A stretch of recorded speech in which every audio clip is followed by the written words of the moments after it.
Hello everyone. Before discussing the specifics of estimation using Dynare, I will first review the main concepts of Bayesian inference. I'll start by explaining the concept itself and then discuss how we approach inference. Inference in this context refers to how we derive the best possible estimate for a parameter based on the available data. Later, I will provide a practical application that involves expressing priors in Dynare and conducting a simple forecast to illustrate the process. To understand what we aim to achieve with estimation, we need to revisit the basic essence of a model. A model is a simplified representation of reality. Reality, as we observe it, is too complex to be operationally useful, so we simplify it to identify patterns that can help us make predictions or inform policy decisions. Essentially, a model selects and organizes key elements from reality. Key components of a model are endogenous variables. These are the quantities we focus on in the model.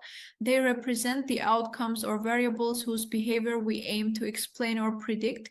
In DSGE, dynamic stochastic general equilibrium models, we might not observe all endogenous variables directly, but they are critical to understanding the system's mechanisms. During estimation, we work with observed data related to some of these variables. Exogenous variables. These are external factors or shocks that influence endogenous variables, but are not explained within the model. Since the model simplifies reality, we treat exogenous variables as given or random. For example, when running scenarios or experiments, we may assign specific values to these variables. Alternatively, we may model their behavior as random using probability distributions. Equations. The equations in the model mathematically describe the mechanisms by which movements in exogenous variables generate changes in endogenous variables. These equations incorporate parameters, which are numerical values that determine the relative importance of different mechanisms. Parameters. Parameters are fixed values within the model that define the quantitative relationships between variables.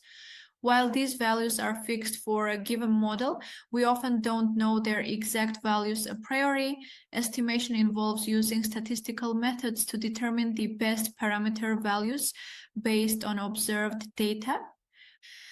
Let's move to Bayesian approach to inference. The Bayesian approach is distinct in its methodology, particularly in its interpretation of probability. In Bayesian inference, probability measures subjective uncertainty rather than objective randomness. This allows us to incorporate prior knowledge into the estimation process. Prior information. Before examining data, we typically have some prior knowledge about the process we are studying, whether from economic theory, historical data, or related contexts. This prior knowledge forms the basis of the prior distribution in Bayesian analysis. Bayesian updating. As we incorporate observed data into the model, we update our beliefs about the parameters. This process combines prior information with the data through Bayes' theorem, resulting in the posterior distribution, which reflects updated parameter estimates. Bayesian methods became popular for estimating DSGE models due to several practical advantages, addressing weak identification. When using methods like maximum likelihood, we often encounter problems where the likelihood function is flat in some directions, making optimization difficult. Bayesian methods allow us to incorporate prior information, helping to overcome these identification issues. Incorporating theory, DSGE models are heavily informed by economic theory. Prior information, when correctly specified, provides additional context that can guide estimation, especially when data alone is insufficient to identify parameters. Reducing variance. By formally incorporating prior information, Bayesian methods can reduce the variance of parameter estimates. This leads to more precise, though not necessarily more accurate results. Sensitivity analysis. Bayesian analysis encourages the examination of how sensitive results are to the choice of priors. If the results depend entirely on the prior, it indicates that the data provides little new information, making the statistical exercise less valuable.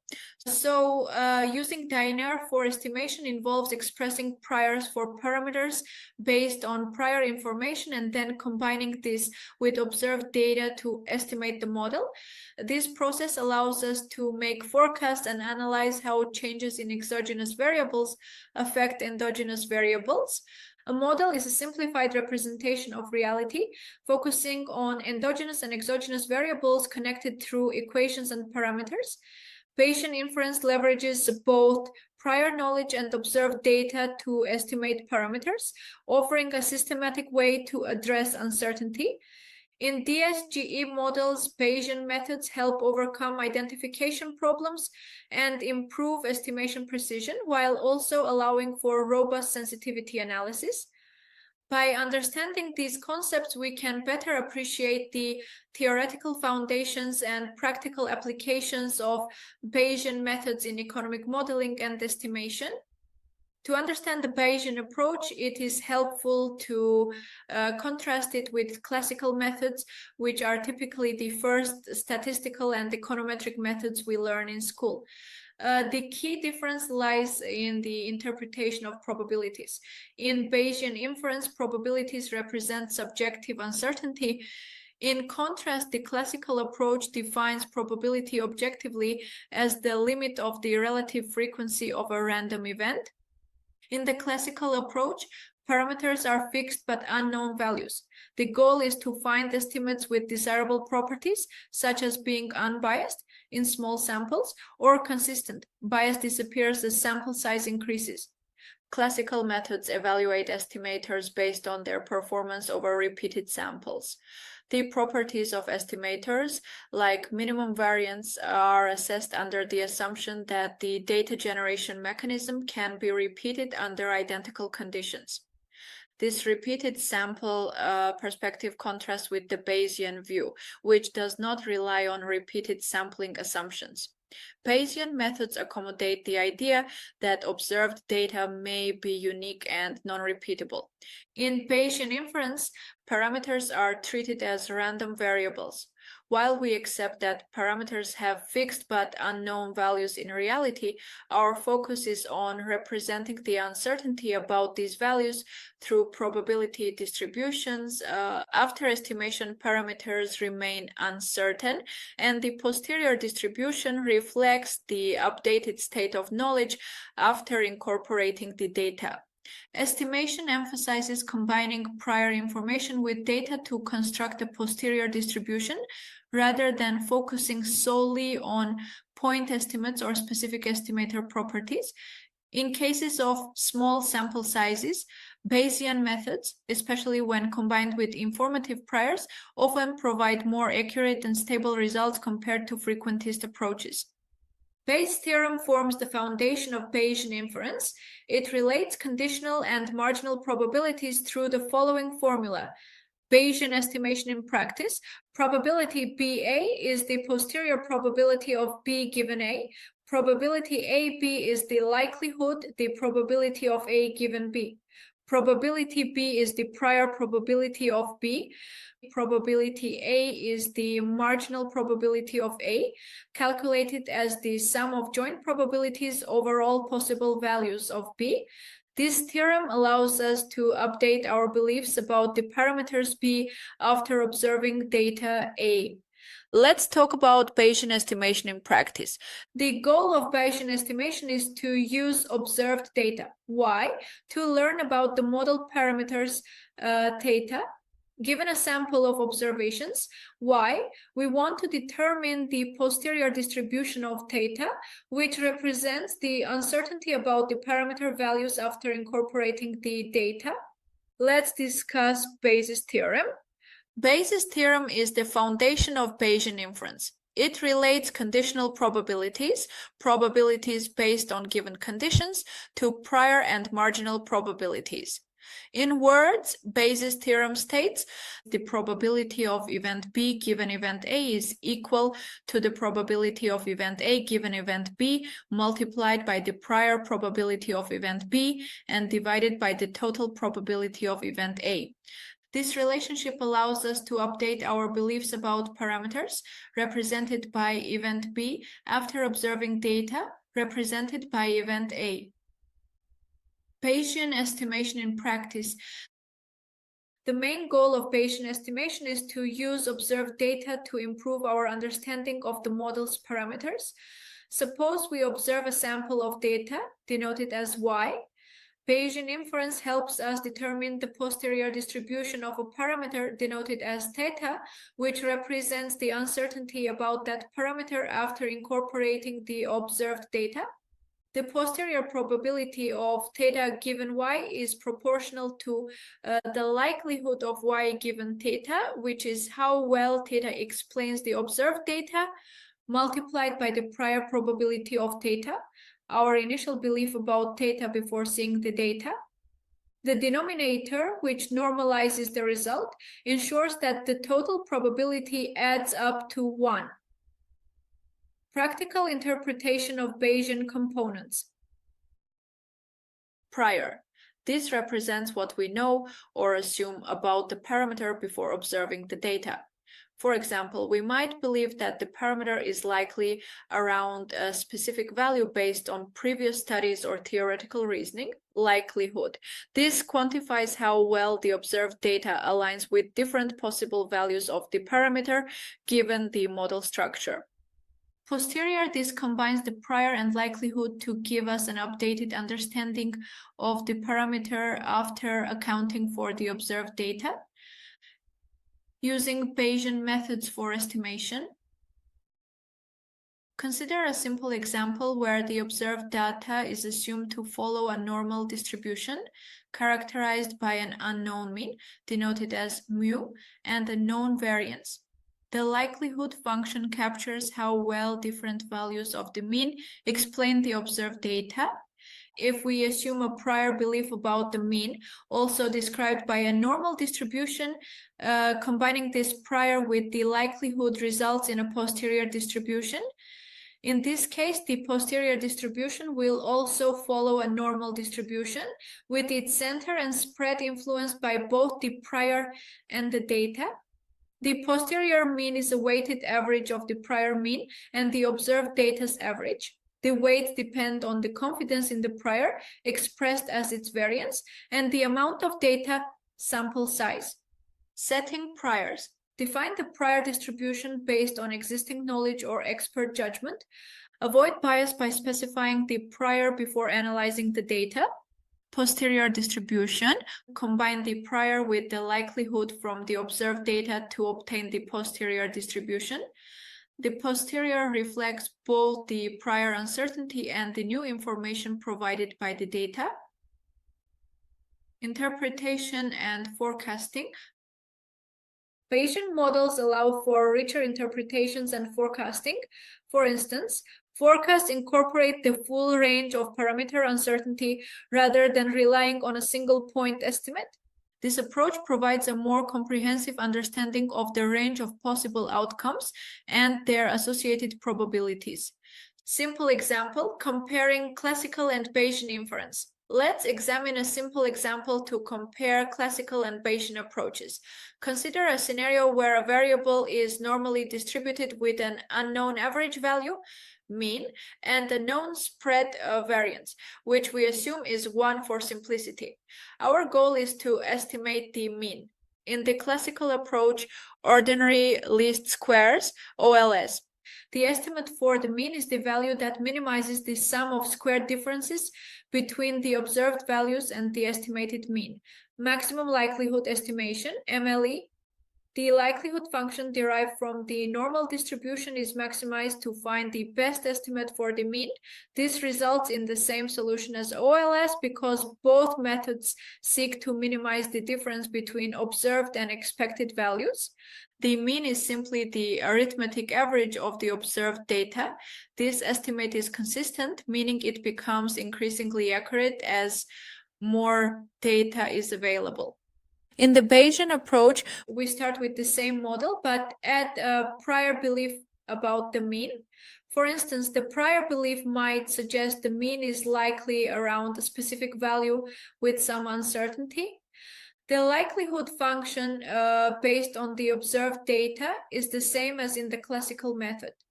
By combining the prior belief and the likelihood using Bayes' theorem, we derive a posterior distribution.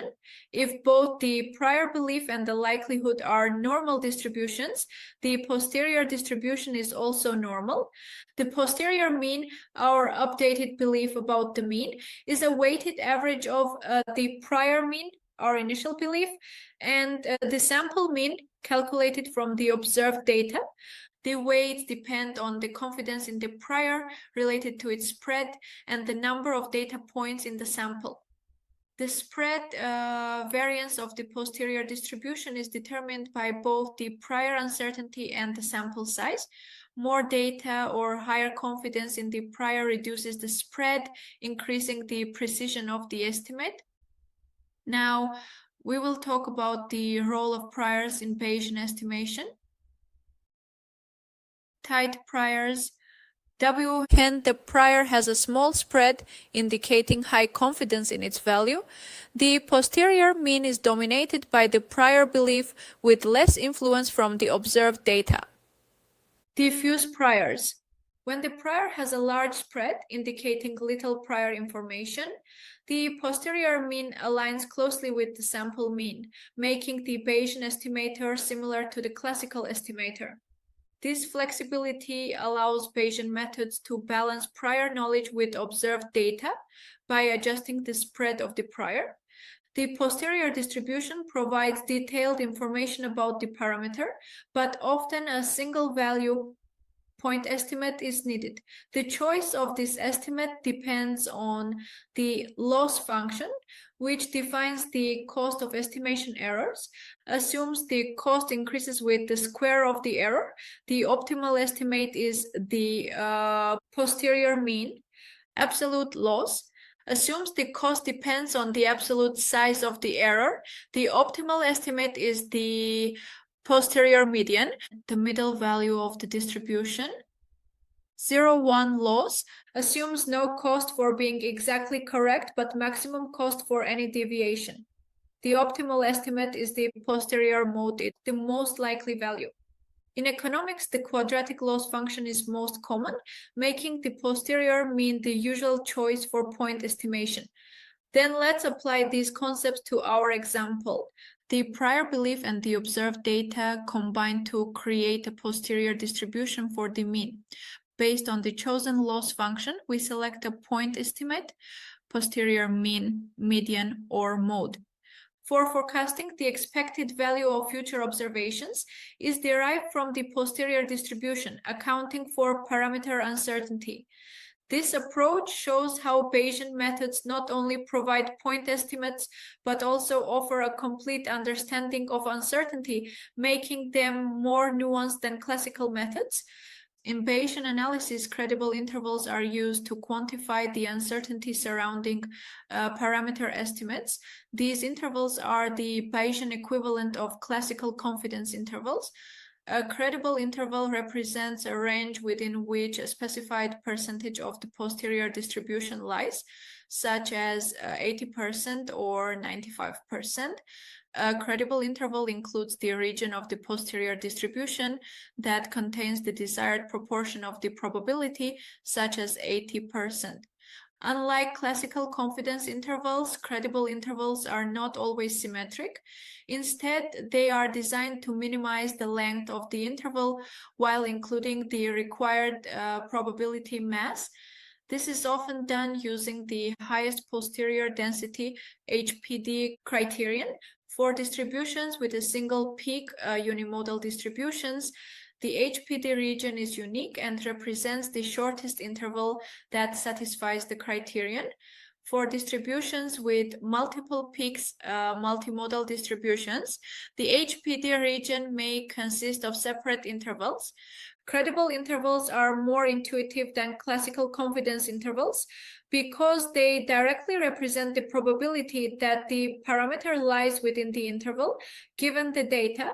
In contrast, classical confidence intervals involve a more abstract definition based on repeated sampling and do not directly express the likelihood of a parameter being in the interval. Bayesian methods for model testing and selection differ significantly from classical approaches. Unlike classical methods, which use metrics like R-squared to judge a model's absolute quality, Bayesian methods focus on comparing models relative to each other. The posterior odds ratio compares the probabilities of two models based on the observed data. It is calculated as the posterior probability of the first model divided by the posterior probability of the second model.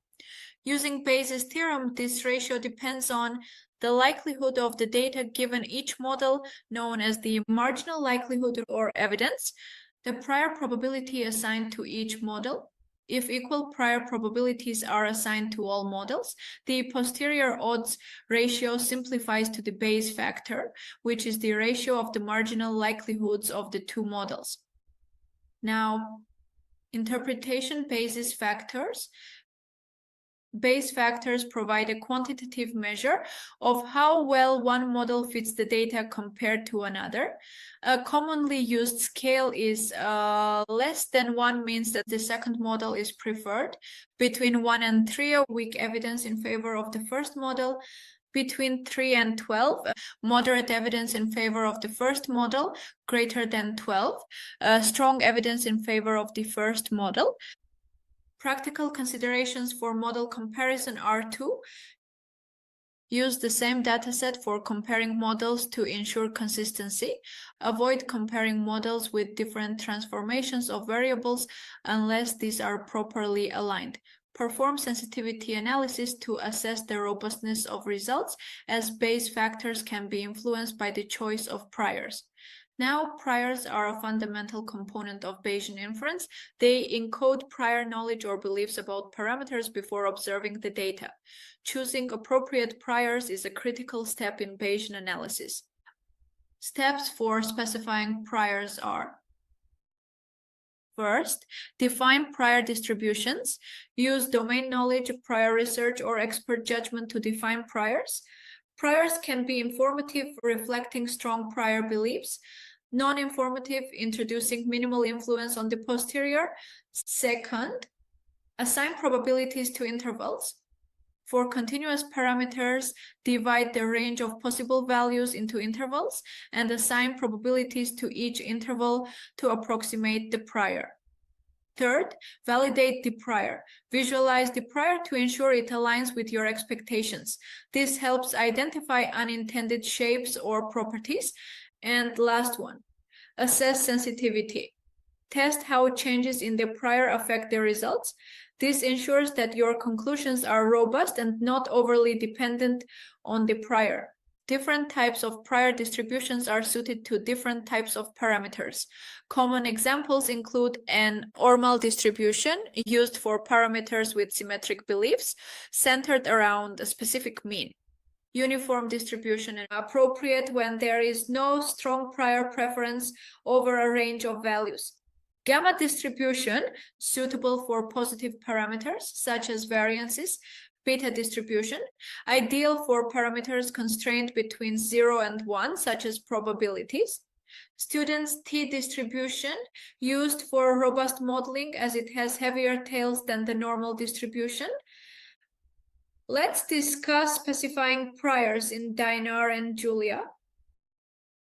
Priors are implemented in Bayesian software using functional forms. Examples include normal prior specify the mean and variance. For example, prior density normal mean 0.4, variance 0.2. Uniform prior specify the lower and upper bounds of the range. For example, prior density uniform, lower bound 0, upper bound 1. Ensure that the chosen prior matches the parameter's domain and your prior knowledge. So Bayesian methods provide a comprehensive framework for estimating parameters, quantifying uncertainty, and comparing models. The choice of priors is essential as it directly impacts the results. Tools like Dynare and Julia make it easier to implement Bayesian methods, but care must be taken in specifying priors and interpreting the results. In the next session, we will explore how to compute likelihoods and posterior distributions in Dynare, providing a deeper understanding of their role in economic modeling. And now let's start with simple new Keynesian model.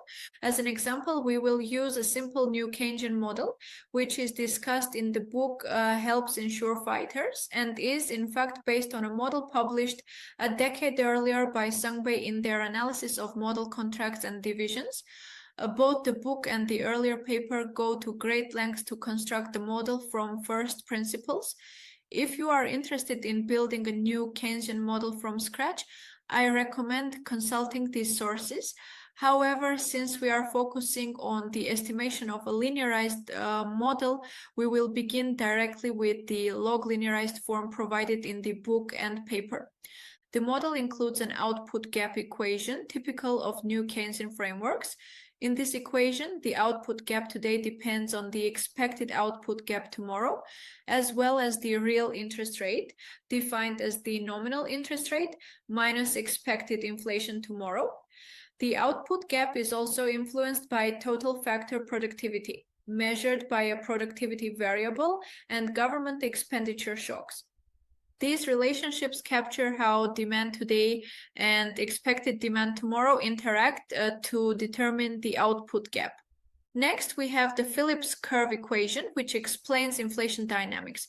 Inflation today depends on expected inflation tomorrow, discounted appropriately, along with the positive effect of the output gap and the demand shock. The slope of the Phillips curve, denoted as kappa, reflects the degree of price stickiness. The interaction between inflation and the output gap is central to this equation. The third key component is the monetary policy rule. Here, the monetary authority determines the short-term nominal interest rate based on the previous period's interest rate, current inflation, and the output gap. This relationship incorporates interest rate smoothing and accounts for a monetary policy shock, represented as an uncorrelated error term. Government expenditure and productivity shocks are modeled as autoregressive processes. This means they are correlated with their own past values and include random disturbances. These processes help capture the persistence of shocks over time. In the linearized Phillips curve, the slope parameter is derived from structural parameters such as the degree of price stickiness and the elasticity of substitution between goods. For example, parameters like nu, which represents the elasticity of intertemporal substitution, and Fy, which reflects the adjustment cost for price changes, are included. The latter is based on Rothenberg's framework, where firms face menu costs when adjusting prices. Inflation targets and other structural parameters are also specified in the model. When it comes to observed variables, we typically do not observe all the model's endogenous variables directly. Instead, we work with data such as per capita GDP growth, annual inflation rates, and nominal interest rates. To map these observed variables to the model, we define relationships that incorporate the long-term trends and short-term deviations. For instance, GDP growth is expressed as the sum of the output gap and productivity growth scaled appropriately for quarterly and annual frequencies. Inflation is related to the long-term inflation target in the model, with adjustments made for the time scale. Similarly, the nominal interest rate includes components such as the real rate, long-term inflation, and growth rates converted to annualized terms. And these definitions are crucial and must be included in the model block, as they ensure consistency between the theoretical framework and the observed data. The steady-state model is also defined to isolate the parameters that affect only the observed variables. In this example, the shock standard deviations are treated as parameters to be estimated. For instance, the standard deviation of a shock is scaled by a factor and included as part of the estimation. The shock standard errors themselves are also estimated, and the scaling ensures interpretability. Some measurement errors are calibrated and included in the shock declarations, affecting the endogenous variables indirectly. It is important to define measurement equations for the endogenous variables to ensure that shocks are appropriately incorporated. Finally, the priors for this model are specified based on theoretical expectations and empirical evidence. While the paper does not explicitly parameterize the priors using means and variances, we derive these values manually for consistency. We use detailed calculations to match the paper's specifications closely, even including additional decimal places for precision. Once the priors are set, we can visualize them, make adjustments as necessary, and proceed with estimation. This structured approach allows us to evaluate the model effectively while adhering to the theoretical framework and the observed data. It provides a strong foundation for conducting Bayesian estimation and understanding the dynamics captured by the new Keynesian framework.